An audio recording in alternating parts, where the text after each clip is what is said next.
Assalamualaikum warahmatullahi wabarakatuh. Perkenalkan, saya Salma Lutfiana Azizah dari program studi pendidikan bahasa Arab kelas 6B. Di sini saya akan menjelaskan bab tentang Makkiyah dan Madaniyah. Sebelumnya, apa sih pengertian Makkiyah dan Madaniyah? Para ulama membagi pengertian ini dikategorikan dalam 3 bagian.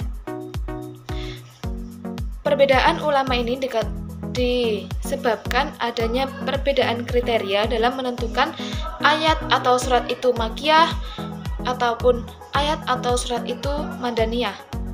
Yang pertama berdasarkan tempat turunnya suatu ayat. Pertama, Makkiyah turun di suatu ayat yang diturunkan kepada Nabi Muhammad di kota Makkah ataupun di sekitarnya, seperti di Mina, di Arafah, kemudian di Hudaybiyah. Kemudian sedangkan yang Madaniyah yaitu suatu ayat yang diturunkan kepada Nabi Muhammad di Madinah ataupun sekitarnya. Contohnya ada di Hud, kemudian di Badar, dan lain-lain. Kemudian muncul pertanyaan, bagaimana kalau suatu ayat tersebut tidak turun di Makkah ataupun Madaniyah? Jadi tidak bisa suatu ayat tersebut dikategorikan sebagai Makkiyah ataupun Madaniyah. Kemudian yang kedua, berdasarkan khitab atau seruan dari ayat tersebut. Makkiyah yaitu suatu ayat yang di dalamnya mengandung seruan kepada penduduk Mekah. Kemudian Madaniyah yaitu suatu ayat atau surat yang di dalamnya mengandung seruan kepada penduduk Madinah. Kemudian dari redaksi atau pengertian tersebut dapat disimpulkan bahwa surat atau ayat Makkiyah, surat Makkiyah itu diawali dengan ya ayyuhan nas, dan surat Madaniyah diawali dengan ya ayyuhalladzina amanu. Kenapa begitu?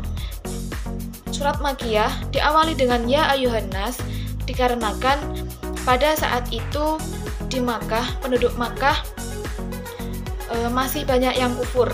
Kemudian disebutkan Madaniyah karena yang diawali dengan ya ayyuhalladzina amanu itu disebabkan karena penduduk Madinah pada saat itu sudah tumbuh atau tertanam keimanan pada setiap diri orang Madinah. Kemudian yang ketiga, berdasarkan waktu turunnya ayat atau surat.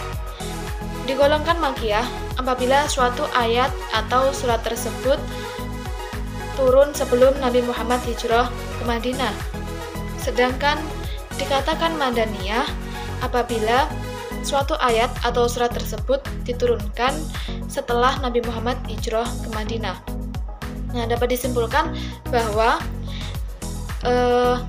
ketika ayat tersebut turun di Makkah atau di Arafah, tetapi waktunya setelah Nabi Muhammad hijrah ke Madinah, maka surat tersebut tergolong surat Madaniyah, begitupun sebaliknya. Kemudian ada karakteristik ayat Makkiyah. Yang pertama yaitu setiap suratnya mengandung ayat sajdah. Yang kedua, setiap suratnya mengandung lafaz kala. Nah, di Al-Quran ini disebutkan sebanyak 33 kali dan dalam 15 surat.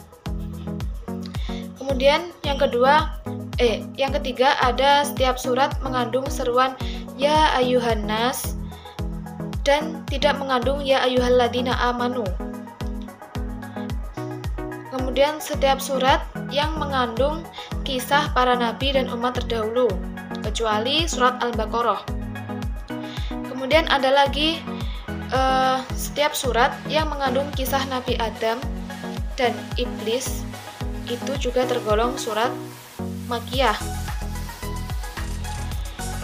Dan yang terakhir, dikatakan surat Makkiyah apabila setiap ayat atau surat yang diawali dengan huruf mutahaji, seperti contoh alif lam mim atau yasin atau alif lam ro dan lain-lain. Kemudian dikatakan ayat itu madaniyah apabila memiliki ciri-ciri khusus. Yang pertama, dalam surat tersebut terdapat atau mengandung kewajiban atau had, sanksi.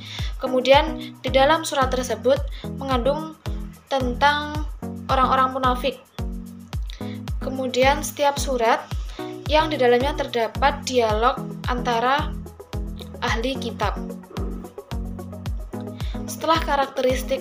Setelah membahas tentang karakteristik, kemudian selanjutnya yaitu cara menentukan Makkiyah dan Madaniyah. Di sini ulama berpendapat ada dua cara dalam menentukan surat tersebut tergolong Makkiyah atau Madaniyah. Yang pertama ada cara simai nakli, yaitu didasarkan pada riwayat sahih dari para sahabat yang hidup pada masa itu dan menyaksikan langsung turunnya wahyu, atau dari para tabi'in yang menerima dan mendengar dari para sahabat bagaimana, di mana, dan peristiwa apa yang berkaitan dengan turunnya wahyu itu. Kemudian cara yang kedua yaitu cara qiyasi ijtihadi. Ini didasarkan pada ciri-ciri Makkiyah dan Madaniyah.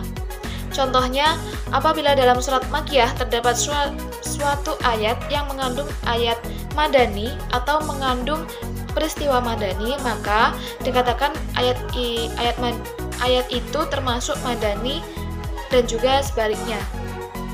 Setelah kita memahami bagaimana pengertian Makkiyah dan Madaniyah, kemudian bagaimana